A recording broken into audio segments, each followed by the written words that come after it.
সোহরাওয়ার্দী কলেজের ভিতরের পরিস্থিতি যদি আপনাদেরকে দেখাই, যেখানে ব্যাপক ভাঙচুর করা হচ্ছে। কিছুক্ষণ আগে আমরা যেটি জানতে পেরেছি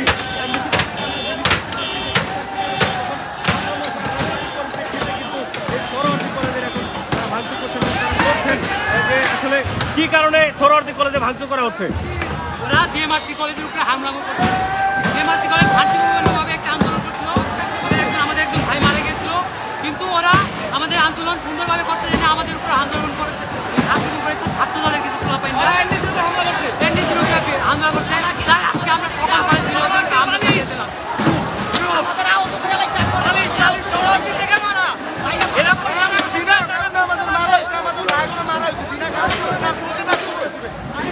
আমরা দেখছি যে কলেজের প্রত্যেকটি জায়গায় কিন্তু এখন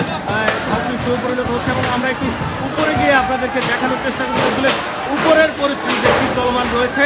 এবং আপনাদের উপর থেকে যদি নিচটাকে একটু দেখাই যে আসলে পুরো সোহরাওয়ার্দী কলেজের যে সমস্ত জায়গা জুড়ে কিন্তু এখন হচ্ছে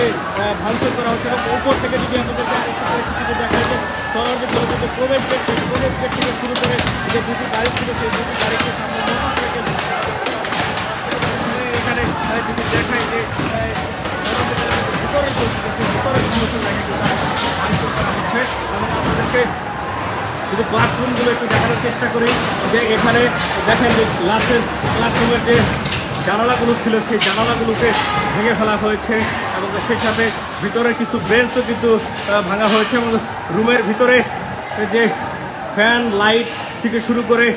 যা কিছু ছিল আসলে সমস্ত কিছুই কিন্তু আসলে এখন ভেঙে ফেলা হয়েছে এবং আপনাদেরকে যদি দেখাই যে সোহরাওয়ার্দী কলেজ কিন্তু রীতিমতো একটি ধ্বংস স্তূপে পরিণত হয়েছে এবং পুরো কলেজ জুড়ে কিন্তু এখন একটি তাণ্ডব চলমান রয়েছে। সমস্ত তলা জুড়ে কিন্তু ভাঙচুর চলমান রয়েছে এবং অব্যাহত রয়েছে। আমরা এখনও দেখছি যে শিক্ষার্থীরা তাদের যে ক্ষোভ রয়েছে সেই ক্ষোভ কিন্তু তারা যাচ্ছেন এবং অনেকে কিন্তু এখানে পরীক্ষারত অবস্থায় ছিলেন, তারা কিন্তু কান্না করতে করতে আসলে বের হচ্ছেন এবং আমরা আপনাদেরকে দেখানোর চেষ্টা করছি যে পুরো ধ্বংসস্তূপের মধ্যে যে লোমহর্ষক যে ঘটনাটি ঘটছে এবং তারই পরিপ্রেক্ষিতে এখানে অসংখ্য শিক্ষার্থী অভিভাবক কিন্তু